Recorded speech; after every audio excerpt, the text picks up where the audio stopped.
All right, what's up everybody? I'm here with Captain Kyle Groh. We are heading out this morning to test out the Osprey CE 1000 and Osprey CE 2500. This morning we're gonna be throwing some top waters, we're gonna be throwing paddle tails. We're gonna be employing a couple different techniques for trying to catch sea trout, speckled sea trout in very shallow water. This time of year, right now it's February, we have some colder water temps as you can see. It's actually a little bit warmer in the water than it is in the air right now, so you got a little bit of fog on the top of the water, which is pretty cool. But anyways, these fish should be holed up this morning. We got a low tide. I'm sure you can see the mangrove roots right now totally exposed. It is a super low tide. So we're thinking these fish are going to be piling up into some holes early on this low outgoing tide, and as the tide starts coming in, they'll probably push onto the flat a little bit more. We'll probably start off early morning with low light conditions like we have now with the top waters, and then we're going to transition over to throwing some paddle tails for these big fish. But hopefully we're going to end up catching a couple fish over 20 inches. We want to get a gator today is my goal. We're about to go pick up our buddy Kenny. He's our real tech at Florida Fishing Products. He's a great angler, and we want to see if we can get him a gator trout this morning. So we'll see what happens. Wish us luck. Hopefully we catch some fish.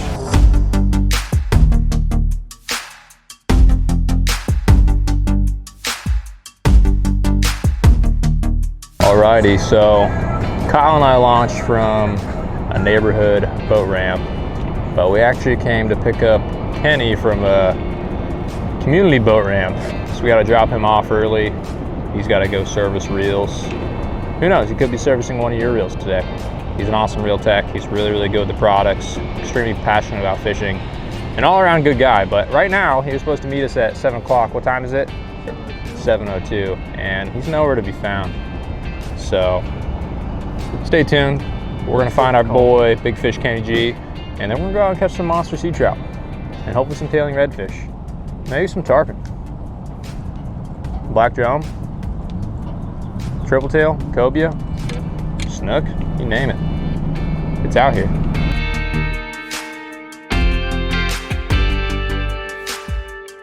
It looks like we have a visual on our boy Wonder, who looks like a 35-year-old man at 19 years old. Well, look who decided to show up. Ken, good morning. You're on candy camera. Ready to catch some fish? Yeah. All right, brother. It does, man. There's so much bait out here right now, it's crazy. Well, it's been 30 seconds since we've last seen you all, and we got a predicament. We're good. Kenny didn't wipe his feet, and Kyle's freaking out.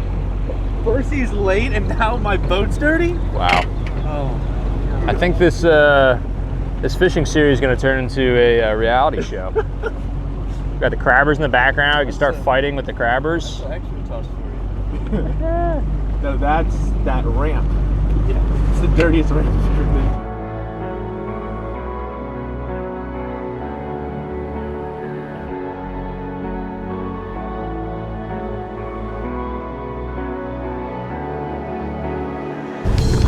All right, ladies and germs, we're out here trying to catch trout this morning, but it looks like we found redfish. Of course,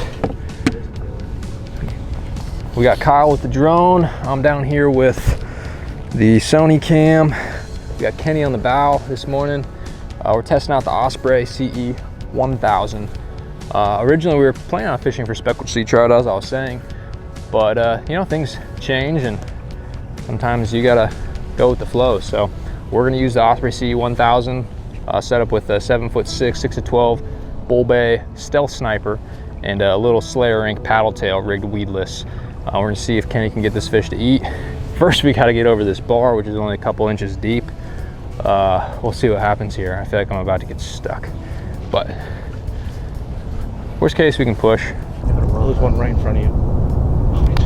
Hit his tail. Nice cast.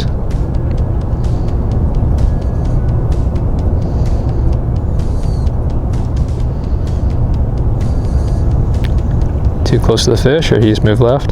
Pile driver over there to the left. Absolute pile driver. That's what we came here for, boys.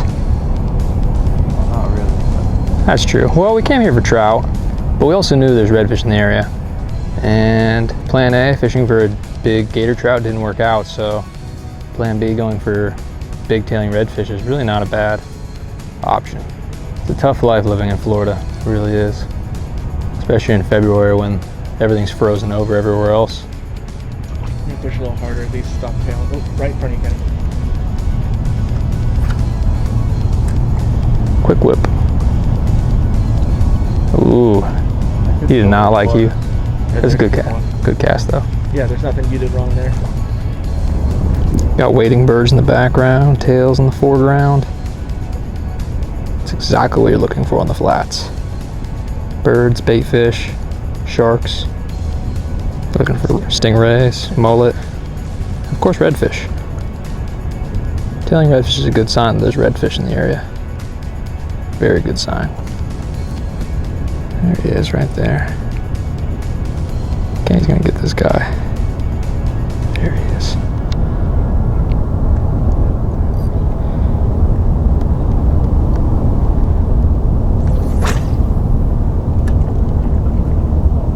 That's a spook. That was my bad. Kenny goes, that was my bad. Kyle wants to talk about keeping the boat away from the fish, not getting too close. So when I'm pulling for these fish, I try to go as slow as humanly possible until my person on the bow is in casting range, which is usually about 70 to 80 feet. You're gonna have better luck with these tailers if you make long casts and you stay as far away from it as possible, just like that. Literally while we're talking about, and he lost it again, man. Is it the hook? Is the hook set? Maybe that bait's getting piled up in there. We're literally just talking about it, and he's making it happen. Check that point on it. Make sure it didn't get messed up by a scale or something. See, I'd reiterate what Kyle was saying. He was saying you want to keep the skiff about 70, 80 feet away from these fish. You want to make long casts to them. Once you get closer, they can sense the presence of the skiff, and they will push off away from you. And sometimes they play a game of cat and mouse to where you get within 80 feet and they push out to 120 feet, and you get within 80 feet and they push out to 120 feet. And so in that particular instance, I mean, that's really why we designed the distance braided line. I wanted to cast further using original Power Pro, just wasn't doing it. That 8-strand braid just didn't get enough of a cast, just didn't get enough distance on it. So we designed our distance braided line, which is a little bit lower diameter and a further casting braid. And so, oh, you got something chasing you, looked like. Yeah, it might have been a puffer. So anyways, that distance braid line is designed to cast to those fish that are pushing out further than 80 feet away from you, that are just out of casting range typically. You know, this particular braid is designed to get to those fish that are further away. It's definitely a major benefit in my mind to be able to make longer casts to these fish further away from the boat. That's a, wow, right there. That's a 115 foot cast. Let's see if we get the super calm days.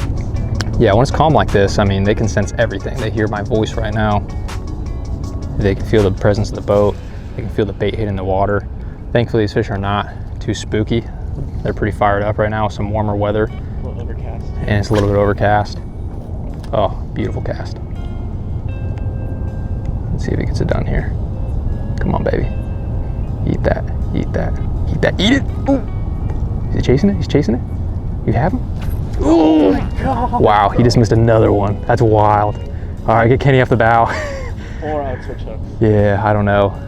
My hook is buried into the bait. Yeah. It's not even sticking out. Yeah. Yeah, you want to just barely skin hook it. Oh my gosh. Probably I think that's, how many eats now? 5? 4? He was tracking it so good. That was dope. I was watching it. I got video of that. That was cool. Top water right now would be good. So, I mean, right now you're just watching this live, guys. This is how we do it out here. We're fishing super shallow water. We got a skinny skiff. We got Kyle pulling on the back, Kenny sight casting fish on the bow, and I'm just here holding the camera, watching them do work. And unedited fun, right? Unedited, right. So as you can see, it is a rigged weedless. This is a Slayer Inc. paddle tail, rigged weedless. We have a Mustad keeper hook on it. I don't know the exact name of it. I think they call it a twist lock. Anyways, you can see this hook is just barely, you know, sticking out right now. A lot of times we'll actually dig the hook into the bait itself. We'll dig the tip of the hook, the barb, basically, not quite the barb, but the actual tip of the hook into the bait to make it a little more weedless. But sometimes, you know, if it's too deep, you won't get those hook sets like we just saw. So in this case, we're leaving it exposed. It's not super grassy, but there's a good amount of grass, but it's not so much grass to where we have to have it really weedless. So we're gonna see how this goes with this, this setup here. Faces to the right.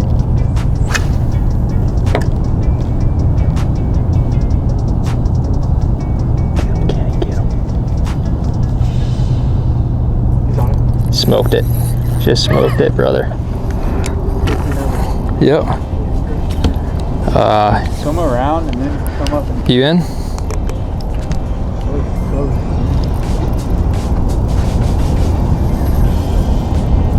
Got it, baby, Kenny. Good job, man. Beautiful tailing fish. You made a great cast. Got him to eat. target species. I'll take it. I'll take it all day. All day. Good fish. That 1,000 got some fun.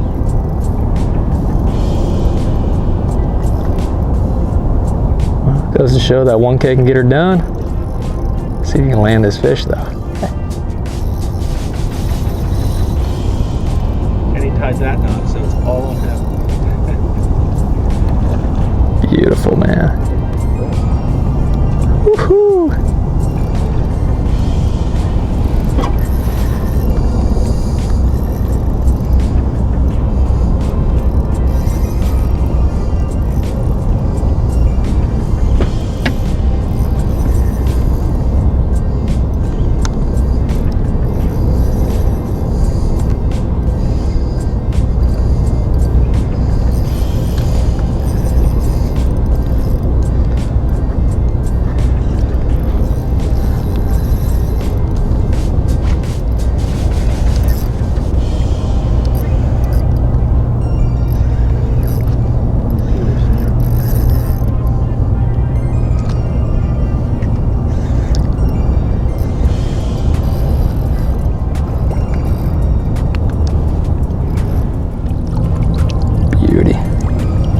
Beautiful fish, Kenny. Nice job, brother. Nice job.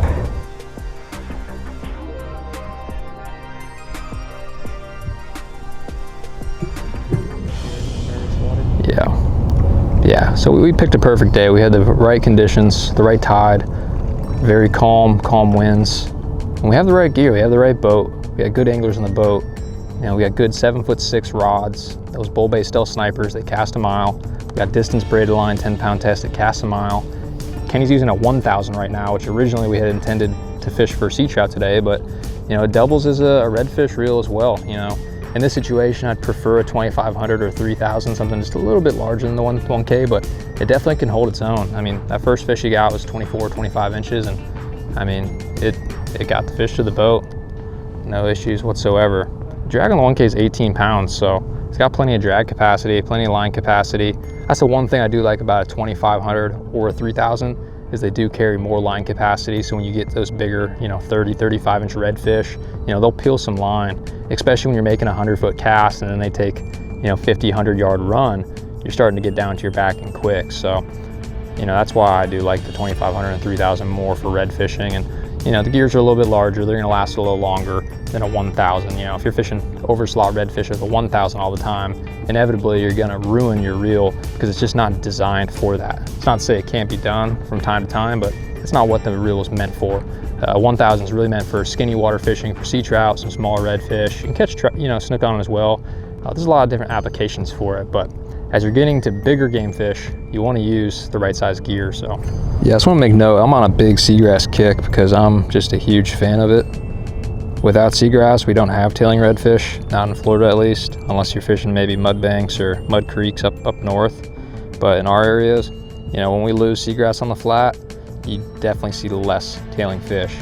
As you've seen today, you know, we have really good lush seagrass and these fish are tailing hard, they're tailing long. It gives us as anglers more opportunities to actually make casts of these fish. And also there's just more habitat for the bait fish and the crustaceans that these redfish chase. You know, right here we got some really nice shoal grass. There is some algae mixed in, which is pretty common this time of year. I'm not as familiar with this algae, but during the cooler months you see more of it. As things warm up, that algae will usually, I don't know if it dies off or disappears, but you'll see more seagrass as things warm up over the next few months. But as a whole, the more we can protect our seagrasses, the better off our fisheries are. You know, we need clear water, salty water as well. There's a lot of freshwater runoff. You just don't get this nice clean water, and you don't get seagrass like this. So that's my conservation tip of the day. Find seagrass, find fish, but also protect the seagrass if you want to keep on catching fish. And that's one of the main things we want to focus on here this year with our Fish Better campaign is, you know, highlighting areas that are losing seagrass and looking into why they're losing seagrass, and, you know, start to help create solutions. As anglers, we're the warriors on the water, you know, looking to protect this place and the places that we fish. So, you know, we're the first line of defense. So we want to align with companies like, or organizations like Captains for Clean Water, Bonefish Tarpon Trust, you know, Everglades Foundation, Tampa Bay Waterkeeper, and the Waterkeeper organization as a whole. You know, we need to be talking with them, let them know what we see, because, you know, we're on the water all the time. We see a lot of different things out here, and, you know, we're the ones that can really give good insight to what's going on into our fisheries. So don't be shy. Get out there and realize you have a voice. Now we are the first line of defense. Yeah, see all these tailors, Ty? Out to the left. Yeah. Yeah, we got tails popping up everywhere. We do have a mullet boat off in the distance. I got a tail. Got a tail there, and then in the background I got a molder. Hopefully that mullet boat doesn't run our flat here. It gives us some distance. It is super skinny. There are mullet up here, but there's also redfish, and we're fishing this, so. See those skinny? Oh, some nice boils there.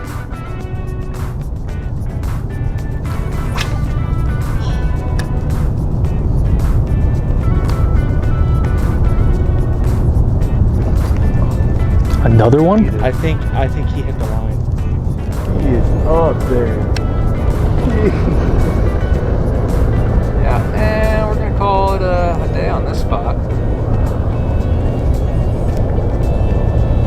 He just ate himself a nice redfish. That's a wrap. We ended up going out with the aim of catching a 25-inch gator trout this morning, and that just didn't work out. We didn't even see any big trout in the area we were fishing where we'd seen them a few weeks ago. They just either moved on, or they just weren't on the area of the flat that we were looking. But we did have a great opportunity to find some tailing redfish. The flat was just absolutely lit up with tailing redfish. I mean, they're literally every 50 feet, I swear there'd be another fish popping up. And we got Kenny on the bow, and he was able to sight cast a couple really nice fish. We got one to the boat, 3 or 4 came unbuttoned. I ended up missing a few fish too, which that's just the way she goes sometimes. But overall, I mean, it was an awesome day on the water, and, you know, we were able to put some techniques to work, and we ended up having to change game plans halfway through the day. But hey, nothing's wrong with chasing tailing redfish. I mean, that's an awesome plan B, and it just means we'll have to go out another time and try and find that GATOR Sea Trout for Kenny. But anyways, we ended up putting the Osprey Sea Eat to the test. Kenny caught about a 25, 26-inch redfish on the Osprey Sea 1000 with 10-pound distance braid and 15-pound infinity fluoro. So that was like lightweight trout gear that we were using, but, you know, it held up for that redfish. You know, hit the drag backed off a little bit, but at the end of the day, I mean, he landed that fish. So it is a testament to the product for sure. But in normal situations, we would definitely use larger gear for those types of fish. But sometimes you just got to roll with what you got. And in that situation, the fish were tailing in front of us, and we had trout gear on, so can't end up using trout gear. But anyways, hope you guys enjoyed this video. Definitely, if you haven't already, subscribe to our YouTube channel. Check us out at floridafishingproducts.com. And check out our products if you haven't seen them.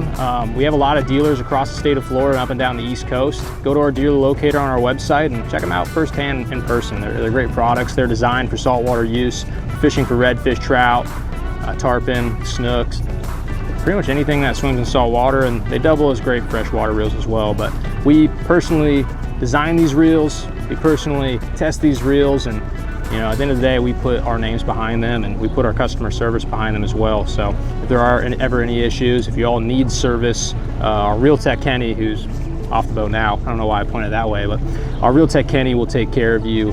He services hundreds of reels a year, and if they need gear, if they need new parts, he's got you guys taken care of. You know, our goal here as a company is to give back as much as we can and take care of the anglers that support us. So thank you guys for watching, and good fishing.